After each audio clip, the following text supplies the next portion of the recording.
Assalamualaikum warahmatullahi wabarakatuh. Perkenalkan, nama saya Radiatul Rahmah.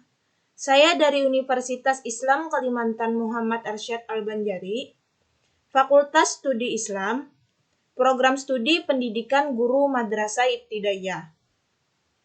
Video ini dibuat untuk memenuhi tugas mata kuliah Kapita Selekta Bahasa Indonesia yang diampu oleh Ibu Tutus Rani Arifah, MPD. Di video kali ini, saya akan menjelaskan tentang pengembangan kurikulum di sekolah. Simak penjelasannya berikut ini.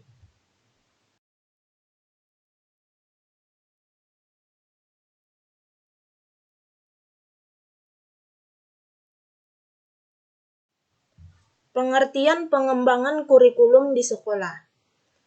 Pengembangan kurikulum merupakan usaha untuk mencari bagaimana rencana dan pengaturan mengenai tujuan, isi, dan bahan pelajaran, serta cara yang digunakan sebagai pedoman penyelenggaraan kegiatan pembelajaran yang sesuai dengan perkembangan dan kebutuhan untuk mencapai tujuan tertentu dalam suatu lembaga. Pengembangan kurikulum diarahkan pada pencapaian nilai-nilai umum, konsep-konsep, masalah, dan keterampilan yang akan menjadi isi kurikulum yang disusun dengan fokus pada nilai-nilai tadi. Berdasarkan Undang-Undang Nomor 20 Tahun 2003 Bab 10 tentang kurikulum, Pasal 36 Ayat 1, bahwa pengembangan kurikulum dilakukan dengan mengacu pada standar nasional pendidikan untuk mewujudkan tujuan pendidikan nasional. Setiap pengembangan kurikulum, selain harus berpijak pada sejumlah landasan, juga harus menerapkan atau menggunakan prinsip-prinsip tertentu. Dengan adanya prinsip tersebut, setiap pengembangan kurikulum diikat oleh ketentuan atau hukum, sehingga dalam pengembangannya mempunyai arah yang jelas sesuai dengan prinsip yang telah disepakati. Jadi, dapat diambil kesimpulan bahwa pengembangan kurikulum itu harus sesuai dengan konsep yang akan ditempuh atau dipilih oleh suatu lembaga agar pengembangan kurikulumnya dapat terarah dan terukur.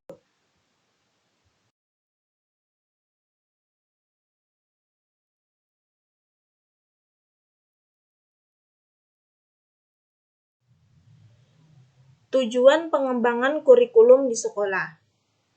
Tujuan pendidikan dapat dikategorikan menjadi 4, yaitu tujuan pendidikan nasional, kedua, tujuan institusional, ketiga, tujuan kurikuler, keempat, tujuan pembelajaran. Tujuan pendidikan nasional adalah target yang harus dijadikan landasan dari seluruh tujuan pendidikan, baik pendidikan formal, informal, maupun non-formal, serta menjadi pedoman dari setiap usaha dalam bidang pendidikan. Tujuan ini yang paling bersifat umum serta menjadi tujuan dalam jangka panjang. Yang kedua, tujuan institusional adalah target yang perlu dicapai oleh seluruh lembaga pendidikan, juga merupakan tujuan antara dalam mencapai tujuan secara umum yang disusun sesuai kompetensi lulusan dari tiap jenjang pendidikan, seperti standar kompetensi pada pendidikan dasar, menengah, kejuruan, serta pendidikan tinggi. Yang ketiga, tujuan kurikuler merupakan sasaran yang perlu dicapai pada setiap mata pelajaran atau bidang studi. Juga merupakan tujuan antara dalam mencapai tujuan lembaga pendidikan, sehingga tujuan ini harus dapat mendukung pencapaian tujuan institusional. Yang keempat, tujuan pembelajaran adalah bagian dari tujuan kurikuler dengan targetnya. Peserta didik harus memiliki kemampuan setelah mempelajari suatu materi pelajaran dari mata pelajaran tertentu tiap pertemuan.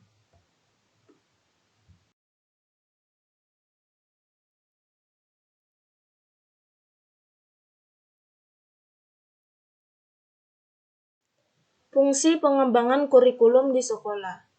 Kurikulum memiliki fungsi sebagai pedoman dan acuan bagi penggunaannya. Artinya, kurikulum bagi seorang pendidik berfungsi sebagai pedoman dalam mengajar dan melaksanakan kegiatan pembelajaran. Dilihat dari cakupan dan tujuannya, menurut M. Senil, isi kurikulum memiliki 4 fungsi. Yang pertama, fungsi pendidikan umum, kedua, suplementasi, ketiga, eksplorasi, dan yang keempat, keahlian.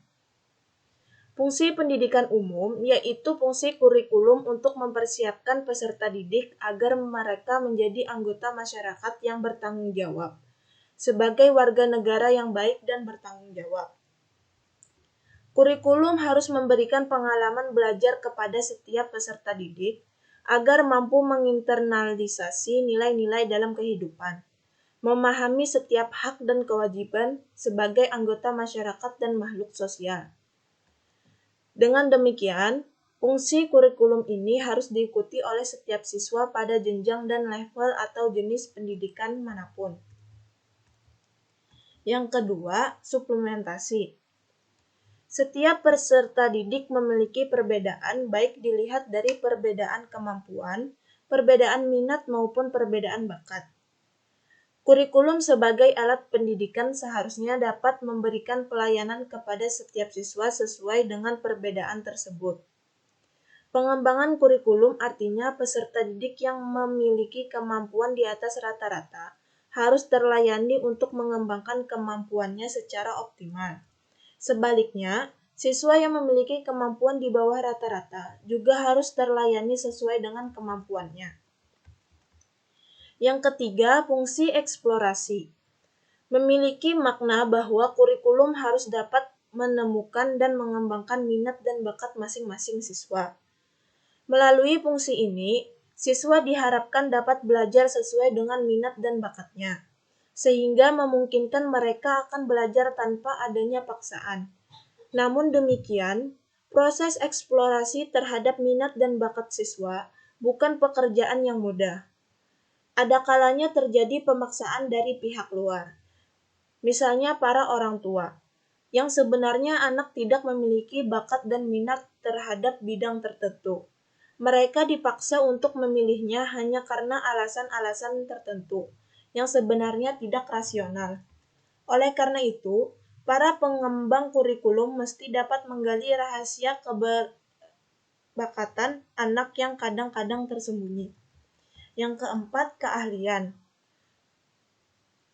Kurikulum berfungsi untuk mengembangkan kemampuan anak sesuai dengan keahlian yang didasarkan atas minat dan bakat siswa.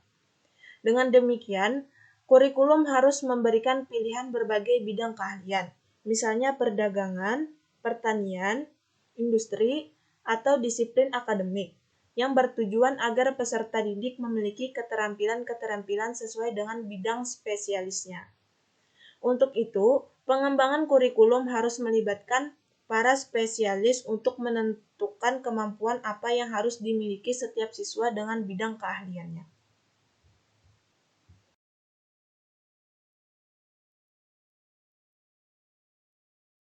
Jenis-jenis metode pengembangan kurikulum di sekolah.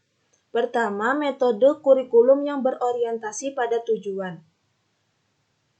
Metode kurikulum yang berorientasi pada tujuan telah digunakan di Indonesia dan berlaku secara efektif sampai tahun 2003. Kebaikan-kebaikan metode ini antara lain, tujuan yang akan dicapai jelas bagi penyusun kurikulum. Tujuan-tujuan tersebut akan memberikan arah yang jelas dalam menetapkan materi pelajaran, metode, jenis-jenis kegiatan, dan alat yang diperlukan untuk mencapai tujuan. Tujuan-tujuan itu akan memberikan arah dalam melakukan penilaian terhadap proses dan hasil yang dicapainya. Hasil evaluasi yang berorientasi pada tujuan tersebut akan membantu pengembang kurikulum dalam melakukan perbaikan-perbaikan yang diperlukan. Yang kedua, metode kurikulum berbasis kompetensi. Kurikulum berbasis kompetensi yaitu suatu konsep kurikulum yang menekankan pada pengembangan dan penguasaan kompetensi bagi peserta didik melalui berbagai kegiatan dan pengalaman sesuai dengan standar nasional pendidikan sehingga hasilnya dapat dirasakan oleh peserta didik, orang tua, dan masyarakat, baik untuk melanjutkan pendidikan yang lebih tinggi, memasuki dunia kerja, maupun sosialisasi dengan masyarakat. Dasar pemikiran penggunaan konsep kompetensi dalam kurikulum adalah 1. Kompetensi berkenaan dengan kemampuan siswa melakukan sesuatu dalam berbagai konteks. Yang kedua, kompetensi menjelaskan pengalaman belajar yang dilalui siswa untuk menjadi kompeten. Yang ketiga, kompetensi merupakan hasil belajar yang menjelaskan hal-hal yang dilakukan siswa setelah melalui proses pembelajaran. Yang keempat, keandalan kemampuan siswa melakukan sesuatu harus didefinisikan secara jelas dan luas dalam suatu standar yang dapat dicapai melalui kinerja yang dapat diukur. Yang kelima, kompetensi berorientasi pada hasil dan dampak yang diharapkan muncul pada diri peserta didik melalui serangkaian pengalaman belajar yang bermakna dan keberagaman yang dapat dimanifestasikan sesuai dengan kebutuhannya. Dan yang keenam, kompetensi merupakan pernyataan apa yang diharapkan dapat diketahui, disikapi, atau dilakukan peserta didik dalam setiap tingkatan kelas dan sekolah, sekaligus menggambarkan kemajuan peserta didik selama mengikuti proses pembelajaran pada periode tertentu. Yang ketiga, metode kurikulum tingkat satuan pendidikan. Kurikulum tingkat satuan pendidikan adalah kurikulum operasional yang disusun oleh dan dilaksanakan di masing-masing satuan pendidikan. Kurikulum tingkat satuan pendidikan terdiri atas tujuan pendidikan tingkat satuan pendidikan, struktur dan muatan kurikulum tingkat satuan pendidikan, kalender pendidikan, dan silabus. Silabus adalah rencana pembelajaran pada suatu atau mata pelajaran atau tema tertentu yang mencakup standar kompetensi, kompetensi dasar, materi pembelajaran, kegiatan pembelajaran, indikator pencapaian kompetensi, penilaian, alokasi waktu, dan sumber belajar. Yang keempat, metode kurikulum bermuatan lokal. Kurikulum bermuatan lokal adalah seperangkat rencana dan pengaturan mengenai tujuan, isi, dan bahan pelajaran yang disusun oleh satuan pendidikan, sesuai dengan keragaman potensi daerah, karakteristik daerah, keunggulan daerah, kebutuhan daerah, dan lingkungan masing-masing serta cara yang digunakan sebagai pedoman penyelenggara kegiatan pembelajaran untuk mencapai tujuan pendidikan tertentu.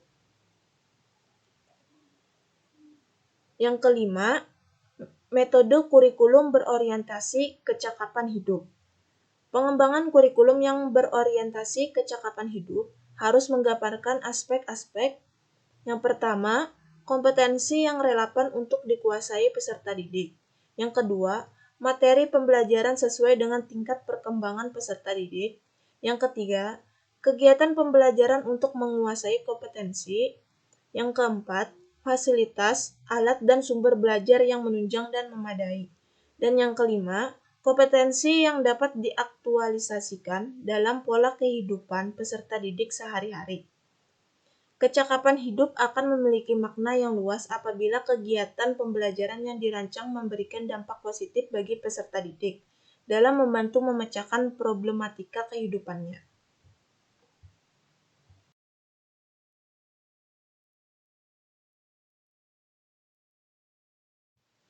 Jenis-jenis strategi pengembangan kurikulum di sekolah. Menurut T. Rekjoni, strategi pembelajaran merupakan pola dan urutan umum perbuatan guru siswa dalam mewujudkan kegiatan belajar mengajar untuk mencapai tujuan yang telah ditentukan. Pengembangan kurikulum meliputi 4 langkah, yaitu pertama, merumuskan tujuan pembelajaran. Terdapat 3 tahap dalam merumuskan tujuan pembelajaran. Tahap yang pertama yang harus diperhatikan dalam merumuskan tujuan adalah memahami 3 sumber, yaitu siswa, masyarakat, dan konten.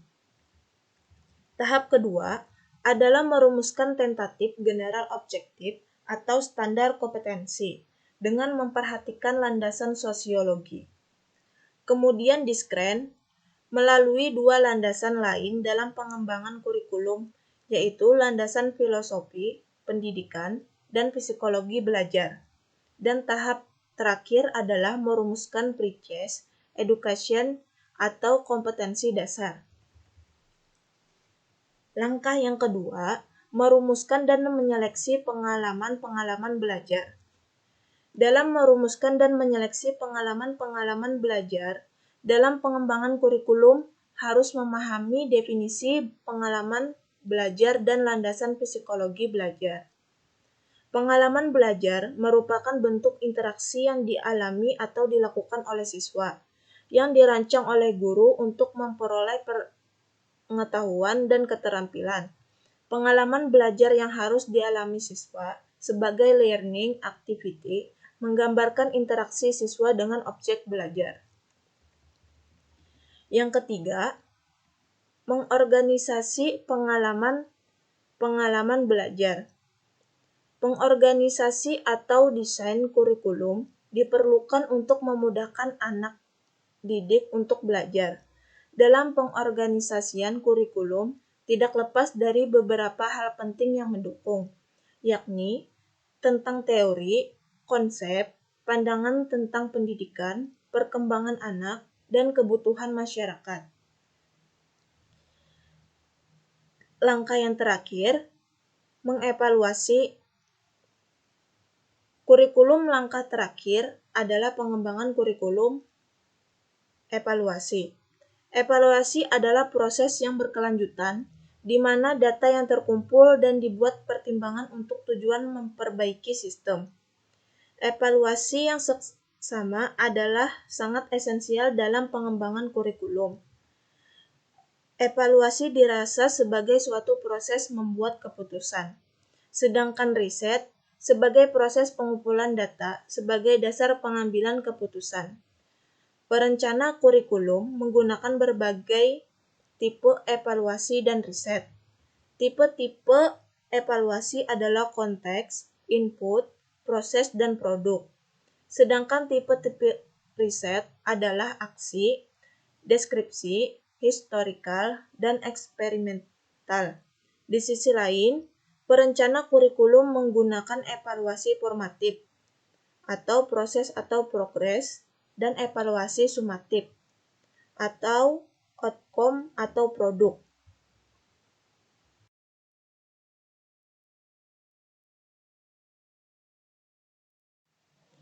Tahap-tahap yang dilakukan pengembangan kurikulum di sekolah. Agar usaha pengembangan kurikulum di sekolah dapat berhasil baik, maka perlu diperhatikan langkah-langkah pengembangan kurikulum di sekolah.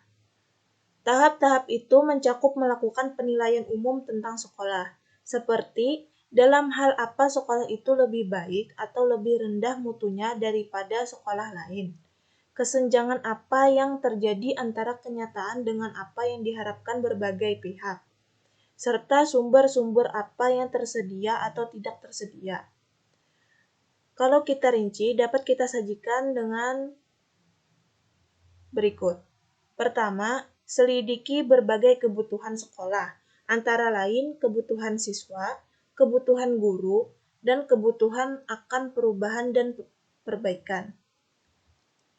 Kedua, mengidentifikasi masalah serta merumuskannya, yang timbul berdasarkan studi tentang berbagai kebutuhan yang tersebut di atas, lalu memilih salah satu yang dianggap paling mendesak diatasi. Ketiga, mengajukan saran perbaikan yang dapat didiskusikan bersama. Apakah sesuai dengan tuntutan kurikulum yang berlaku, menilai maknanya bagi pengembangan sekolah, dan menjelaskan makna serta implikasinya. Yang keempat, menyiapkan desain perencanaan yang mencakup tujuan, cara mengevaluasi, menentukan bahan pelajaran, metode penyampaian, percobaan, penilaian, balikan, perbaikan, pelaksanaan, dan seterusnya. Yang kelima, memilih anggota panitia sedapat mungkin sesuai dengan kompetensi masing-masing. Yang keenam, mengawasi pekerjaan panitia, biasanya oleh kepala sekolah. Yang ketujuh, melaksanakan hasil kerja panitia oleh guru dalam kelas. Karena pekerjaan ini tidak mudah, kepala sekolah hendaknya senantiasa menunjukkan penghargaannya terhadap pekerjaan semua pihak yang terlibat dalam usaha pengembangan kurikulum. Kedelapan, menerapkan cara-cara evaluasi.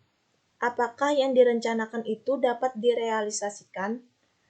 Karena apa yang indah di atas kertas belum tentu dapat diwujudkan. Yang kesembilan, memantapkan perbaikan. Bila ternyata usaha itu berhasil, baik, dan dijadikan pedoman selanjutnya.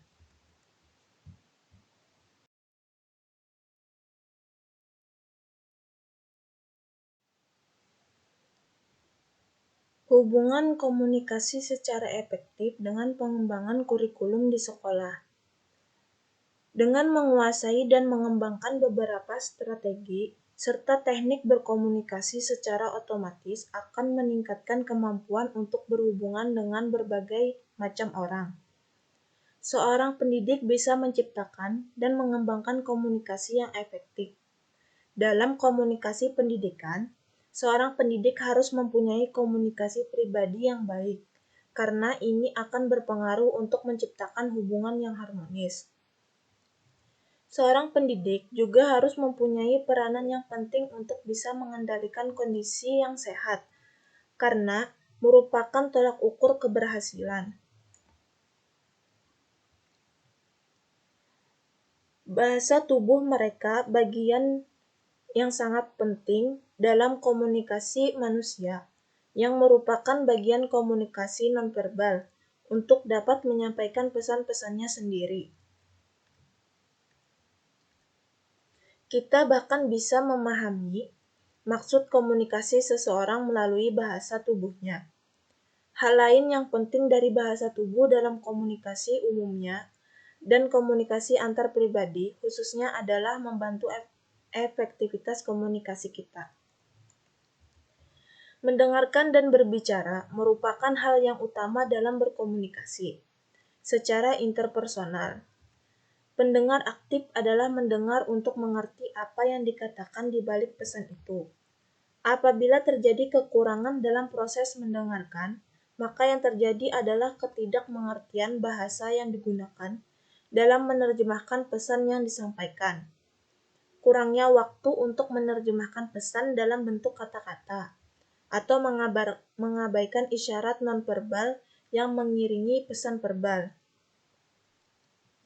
Seseorang yang mendengarkan dengan aktif harus dapat mengetahui juga pesan yang diterima secara keseluruhan dan dari sudut pandang yang berbeda dari apa yang dikatakan seseorang.